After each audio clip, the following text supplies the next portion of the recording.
Hello, hello, hello. This is Gresh from the I Am CEO podcast. I have a very special guest on the show today. I have Rebecca Pearce. Becca, it's great to have you on the show. So good to be here. Thank you. Yes, absolutely. Super excited to have you on and hear about all the awesome things that you're doing. And of course, before we do that, I wanted to read a little bit more about Becca so you can hear about some of those awesome things. So, Becca was a strong willed healthcare executive for the majority of her career. She worked at several well known insurance companies before being appointed by Governor O'Malley to be the CEO of the Maryland Health Benefits Exchange. She served the state for 2 years before returning to the corporate world as VP within a hospital system.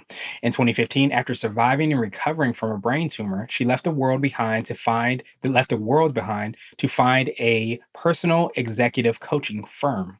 She and her coaches specialize in working with business owners and CEOs who are used to challenging the status quo, but are currently stuck and need help elevating their focus so that they can ultimately change the world. And I think in life we go through things and things don't always go according to plan. But what I really love about Becca is that, she just gives us a reminder of how we can all ultimately transform, where we are in life. And I was watching this video and she talked about us going on the success train. And we often find that, especially in this area, we're going to the next thing and the thing after that. But I think there's so much power in understanding that you can make a change, you can pivot and do some really awesome things. And one of the quotes she gave was her favorite quote, I think was one of their favorite quotes, at least, was she can fall down 7 times, but you get up the eighth time. So, Becca, excited to have you on the show. Love everything you're doing. Are you ready to speak to the IMCO community? I am. Thank you for having me. Absolutely. Appreciate you being on. And so, to kick everything off, I wanted to rewind that clock a little bit, something I touched on a little bit, hear a little bit more about your story. We'll let you get started with all the awesome work you're doing. Yeah, so I'm going to start the story in 2011. In September of 2011, I was appointed as the very first CEO of any state-based exchange in the United States. This was the beginning of Obamacare. Exchanges were just getting started. Nobody had decided exactly what they were going to do. The state of Maryland wanted to move forward first. They identified me and appointed me as the first one. I had no staff. I had no office. I had no legislation. There was initial legislation, but there wasn't actual legislation to move forward. We hadn't made a decision on what IT system we were going to use. And I did it anyway. So, for 2 years, from September of 2011 to December of 2013, I could not have believed more in what were doing. I could not have worked harder at what we were doing. On October 1st of 2013, it didn't actually turn on.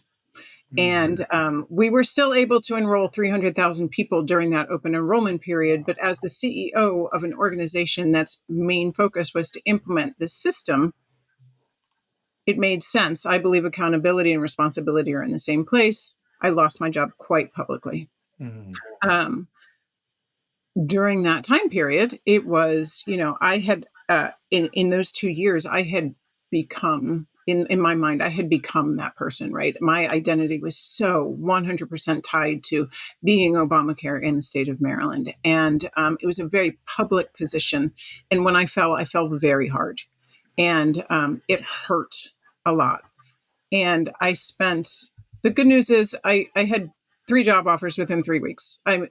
Which is amazing. Normally what happens for women, and I landed on my feet. Normally what happens for women is women fall and they're never seen from again. It's called the glass cliff. Mhm. And so I fortunately landed on my feet at a Medicaid MCO in the state of Maryland, which ultimately got bought by University of Maryland Medical System, so in the hospital system. So here I am back on my feet, back in health insurance, ready to be CEO again. I was ready to go. I'm still pushing down that path. It was just a minor bump. And in 2013 to 2015, I had slowly been losing my hearing. And the joke with my daughter, who was 6 at the time, was, you can't talk into mommy's bad ear. You got to talk into mommy's good ear. Because, I couldn't hear her whispering to me. Right. And I went in for a hearing exam. And to make a super long, convoluted story short, I walked out of there finding out that I had a brain tumor the size of a golf ball. Oh my God. And I needed surgery imminently. The time period between the time I got diagnosed and the time that I was on the table was 5 weeks. Wow. And so I spent all of that time trying to get all of my ducks in a row. What happens if I die? What happens? What's my husband going to do? What's my daughter going to do? All of those things that just constantly run through your mind in that, because, it's life changing. I go in for surgery. I wake up from surgery. They wake me up on the table. And the first thing I think to myself is, oh my God, thank God I'm alive. I'm alive. I'm alive. Right? Like, just, I'm alive. Like, how amazing is this? Um, I spent the majority of 4 to 5 months learning to walk again. The entire left side of my body was weak. It was as if I had a stroke. My face was paralyzed, completely paralyzed for a full year. I'm mostly blind in my left eye. I'm deaf in my left ear. I have consistent, ongoing disabilities that are associated with what happened. Um, and I'm still here, right? So, like, yay, benign and operable, the best possible situation I could ask for after the word brain tumor. Turns out, so I spent that time recovering. And I had to prove to myself that I could still do my job. I did not want to be that person that let the brain tumor win. I never want to use the word I can't ever again, unless it's truly physically impossible. Like, I can't actually hear out of my left ear. That's physically impossible. But I can try to do other things. So I had to prove to myself that I could still do the job. So I worked my way back to be a vice president within the system. And right around the time that I figured out that I could do it again, I kind of went, what am I doing? I think I looked in the mirror. Like, I think I remember looking in the mirror and thinking to myself, the only thing that I want to do is put my daughter on the bus one more time. Like, God forbid something happens again and I can't put her on the bus. What am I doing? So I walked in and I had a conversation with the then CEO, and I said, I was slated to take the business over. I was like, I can't do this. But I have this experience. I was often the only woman in the boardroom. I got promoted before I should have been. I understand politics. I understand how to get things done. So how do I translate that into something else where I don't have to be the one stressing about all of the, big corporate decisions? And so I went back to coaching school, got certified as an executive coach, and started Extend Coaching and Consulting. And everybody on our team is certified executive coaches, have all held a corporate leadership position so that we can work with business owners and C-suite executives to help them elevate their thinking, get out of the day-to-day, and move forward. Wow, I appreciate you so much in terms of sharing that and how powerful that is, and having those two experiences, and how powerful. I heard, I was talking to somebody where they said sometimes the most powerful thing you can do is the questions that you're asking, and that question of like, what am I doing here? As you're ramping up and getting ready to show yourself, as you said so well, that you can do this, and you start to realize that, as I talked about on that success training that I saw from the video, you sometimes realize that you're going to a place where you don't even know why you're going or what you're doing. You just kind of get in that space of like trying to prove it, but you're not really as tapped into your why, which it sounds like it happened for you. Yeah, for sure. Yeah, absolutely. That's it's so powerful. But I think that as those experiences, happen in life, and as we go through that, I really appreciate you for sharing that. I always say we forget about the human aspect of business, and having, that experience happen where you said you felt like you were the person launching that program in Maryland. We get so dialed into the things that we're doing. We're so passionate about what we're doing. We're putting so many hours into it. It becomes who we are. And that when those things don't go as well as we would hope, we do feel like loss is probably a nice way to say it's a terrible feeling. So I appreciate you talking about that and being so transparent about that, because I think we always hear like when things happen and they go well, but we don't hear when they don't go so well, and what is kind of like the results of that after the fact. Yeah. Yeah, I mean, for that time period, it was a low point for sure.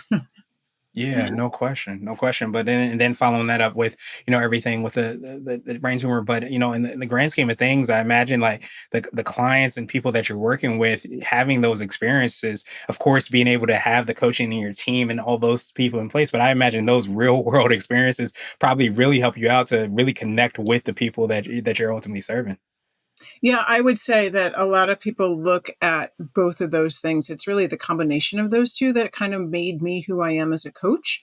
When I think about, what differentiates me personally as a coach, and even the rest of the people that extend, I think it's this. When I was the CEO, I was the drop emotions at the door. We got stuff to do, kind of, let's just move, move, move, move, move. When I woke up on that table, I was like, can we just all sing Kumbaya? Right? Like, so that pendulum has now come back to the middle for me. So now, Mm. 50% of the time that when we're talking, I'm on the emotional side. Like, what's keeping you from this decision? What's in the way? What do we really need to get into? And half the time I'm like, dude, what are you doing? That's an impact on your bottom line. What are you thinking about? Right. So it's that combination that I bring to the coaching for me personally. And again, everybody that works with Extend has that same type of model because they've all held that corporate position and are all certified coaches. I think that's what makes us different. Yeah, that's so powerful to be able to have that blend of both, because I think if you are, ignoring either or, then you're only doing yourself a detriment, but also a detriment to your team, your organization, and you might have investors, whatever that blend of people that are involved is.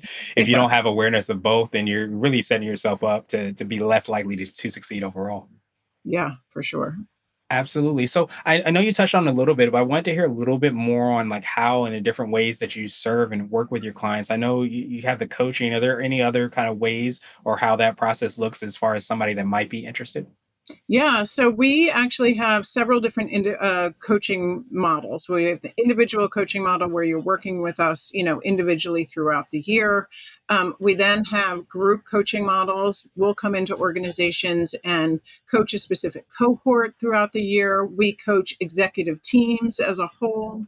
So there are multiple different ways to get in from a coaching perspective. And the other thing we do is strategy work. We do a fair amount of strategy work. That can be exit planning strategy, that can be retirement strategy, that can be business strategy from beginning to end. Yeah, that makes so much sense, and I love the different ways that you can kind of meet your clients or meet them where they are, because I feel like there. I imagine that clients might need certain things. The group might be a little bit better, or strategy work at certain stages, or depending on how big their team or small their team is. But to be able to have different ways that you can help support them is insanely huge. Yeah, it's interesting because I think everybody goes through a similar type of arc. Normally, what happens when somebody comes to coaching is, for the most part, they're pretty good, right? You're successful to begin with. You've gotten to a specific point, but all of a sudden you kind of go, something's not quite right. I'm not sure what it is, but that's not right. And that's usually the when you enter coaching. It's you're recognizing that there's a chance that something you want to change something and you're ready to make that change. Then you kind of go up and down depending on the challenges that are in front of you at the time. And so that's why we have different models to support you wherever you are. Nice. I love that. And do you find that people, when they have that feeling of, something's not quite right, or, their spidey sense is tingling or whatever that feeling might be, do you find like they lean more into that? They work more? I know it's probably not the same for everybody, but I'm sure probably high achieving people may have some similarities in how they try to deal with that. Yeah, the number one thing that uh, the International Coaching Federation says the number one thing that you need to know about coaching, about whether or not coaching works, is whether or not you like your coach. I insert something above that, which is you have to want to be coached. You Mm. can't come in and think, I got this. I got this licked, right? You need to understand. You need to be ready to look in the mirror. You need to be ready to have a conversation with yourself about what you can change. And if you're in that spot, that's when coaching works. That makes so much sense, because I think that and correct me if I'm wrong, a lot of coaching is kind of like helping you to get further along the lines of where you ultimately want to be. But I said a lot of yous.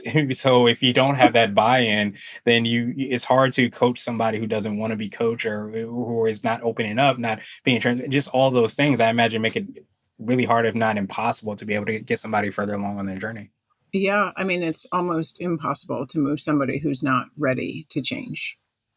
Yeah, absolutely. So I love that you and your team are dialed in on that. Have, of course, different ways that you can kind of connect, but again, have that secret sauce that allows you to be able to not just be in those conversations, be in the coaching moments, but also make an impact as far as seeing people go further along where they could be. Yeah, I mean, it's actually interesting because I constantly sort of wonder, I'm actually living my best life. Like, I work when I want to work, and I would do this for free. Like, I love what I do so much. It's so powerful to me. So I have found my right role? And, part of what we do is help other people figure out their right role and how to succeed. Yeah, it kind of sounds like what you were talking about, where you have that balance, that blend. It kind of sounds like this role from where you were before, all the awesome things that you've been able to experience. You found this spot and this place that you are in your journey, and this position is really that blend, that same blend where you're able to kind of have people that are driven, that want to get goals, and you're able to kind of course, provide insight there. But I think also make sure people are tapped into things that will potentially sabotage their journey if they're not paying attention to those things. Yeah, it's interesting because before I went to coaching school, I thought coaching was just telling people what to do. And I'm so Mhm. thankful that I took the time to go to coaching school because that is absolutely not what coaching is, right? That's consulting. If you get a consultant, they're going to tell you what to do and you move on your way. A coach, like you said, is going to help you figure out stuff that you already know inside, right? How to tap into the things that you already know and move them forward. So, Yeah. That makes sense. It's funny that there's a book that we got for our book show.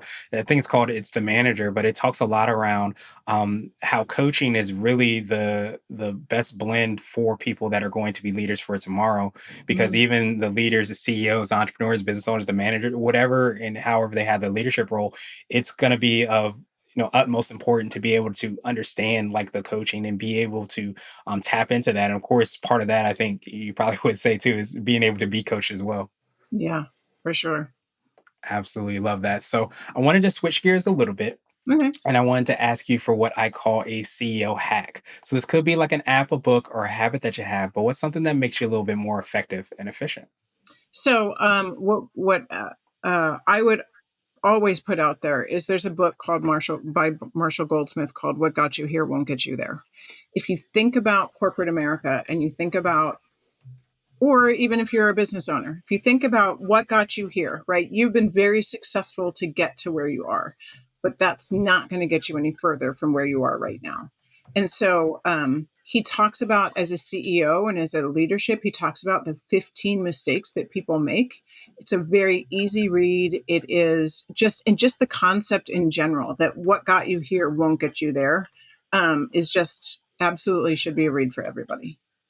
Yeah, that makes so much sense. And I almost imagine like and you were talking about the people that walk in, they have to want to be coached. I imagine in the same way, you probably have to have that realization that who I was that got me to where I am is not going to lead me there. So you kind of like, I don't want to say a snake, and that's what's coming to mind. Like you have to shed that skin Yeah. of who that is to become that new person and go to that journey. But you have to be open to do that because you can very easily hold on to that skin and never really take the I guess the leap or the journey steps forward. Well, and that is absolutely where a lot of our C-suite coaching comes in, is because truly, if you think about it, right, you got promoted. If you come through actuary, you got promoted for being really good at numbers and good at spreadsheets and blah, blah, blah. By the time you get to be the CFO, if you go through the financial model, by the time you get to CFO, you better know how to do those spreadsheets. But you also better not be the one doing the spreadsheets, right? So you've got to shed that identity of the doer so that you can lead. Yeah, and I imagine that's probably a lot easier said than done. Just like kind of working on those. I was going to say atrophied muscles, but the muscles may not have been developed at all. So it's probably a whole different way you have to look at your life. Yes, very much so. Yeah, that makes sense. So, what would you consider to be a little bit more of what I call a CEO nugget? This is a little bit more word of wisdom or piece of advice. It might be something you would tell to a client, or if you hopped into a time machine, you might tell your younger business self. So I would so this is a CEO nugget for business owners. So after I left corporate America, I then went and started my own company. As a small business owner, your relationship with yourself is 100% different than the relationship you had with yourself when you were doing whatever it was before. So I Mm. work a lot in the tech world, right? And so you've got all these doctors and all these people who come through, radiologists and things like that, and they were amazing at their old job, but they've never took a business class. They have no idea what it's like to own a business, right? And run a business. We go into business because we want to do the work that we want to do. Nobody goes into business because they want to run the business, right? And so it's really imperative that you recognize that, like, it's okay, right? Like the things that you're doing, they're new, they're hard, they're different, and stick with it. Trust yourself. That's kind of the piece that I think is really important for people. I think that's absolutely huge. So I appreciate you so much in sharing that. And I kind of, thought of, another CEO hack, which is kind of like the book, The E Myth, and how there's Mhm. such a misconception of around what business really is. And sometimes, and I imagine it's the same thing. We're talking about, somebody being in a financial role and, getting promotion and promotion and end up being a CFO. What you do there is not going to be the same as what you do when you're first kind of coming out of office. I imagine it's the same thing when you're thinking about the business. You have to develop and use those different skills. Yeah, right.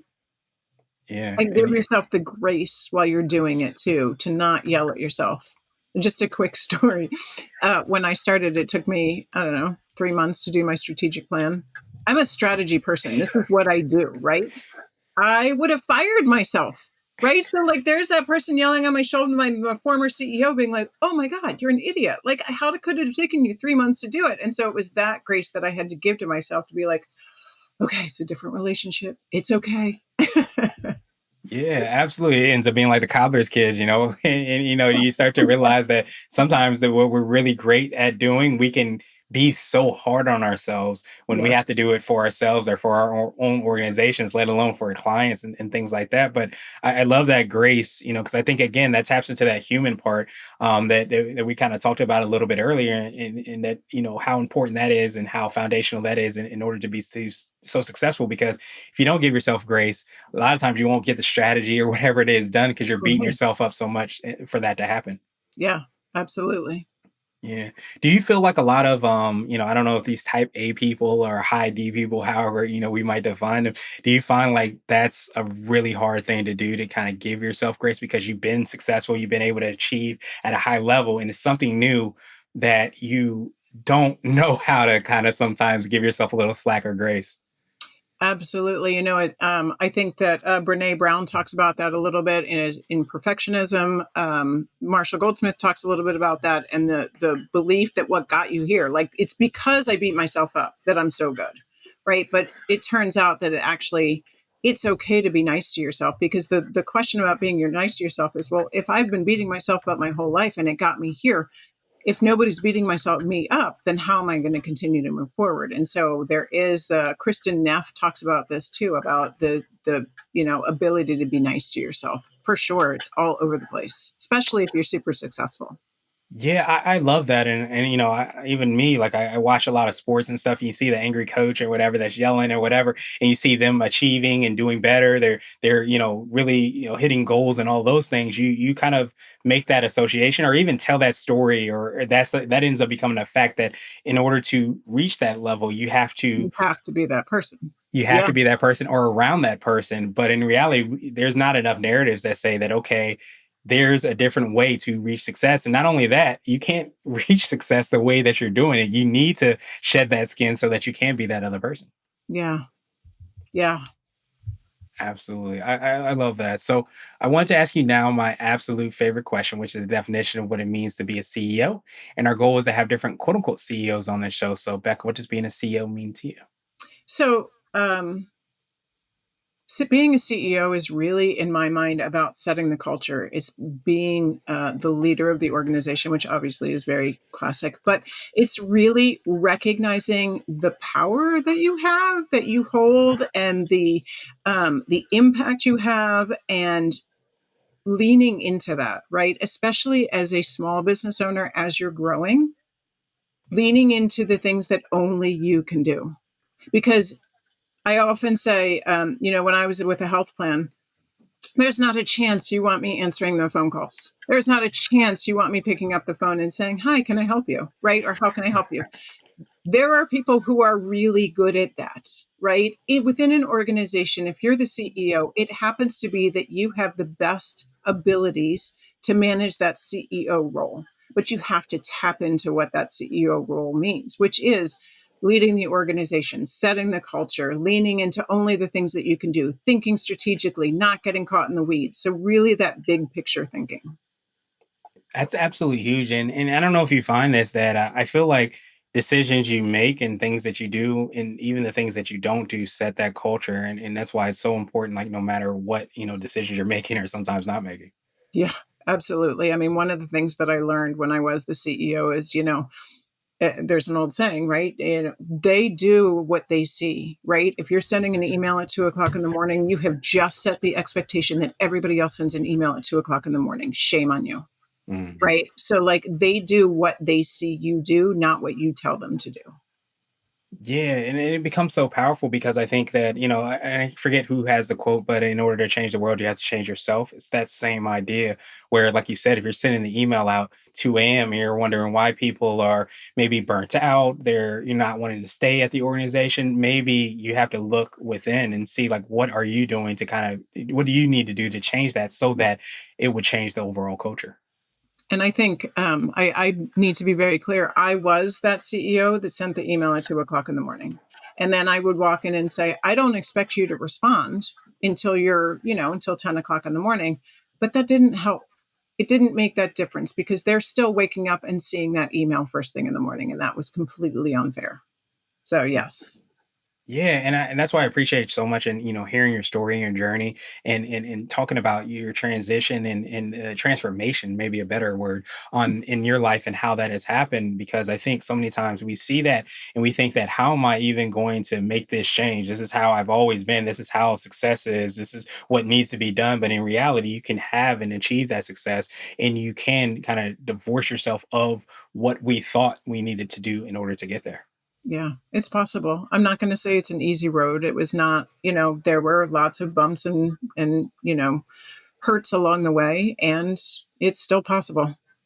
Yeah, absolutely. But one of the great things that you can do is always lean on other people, the successive giants and people that know that journey and know how to make it a little bit easier. So I love that's all the work that you and your team do. So, Becca, truly appreciate that definition. Of course, I appreciate your time even more. So, what I want to do now is pass you the mic, so to speak, just to see if there's anything additional that you can let our readers and listeners know. And of course, how best people can get a hold of you and find out about all those awesome things you and your team are doing.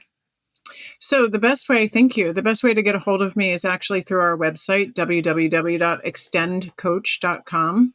And through LinkedIn. I'm very limited on social media, very specifically because I don't want to, get diluted. So it's really just LinkedIn, Becca Pearce, and extendcoach.com. We do run yearly retreats that help people really dive deep into the things that they need to be focused on. So keep a look at the website for retreats that are coming up.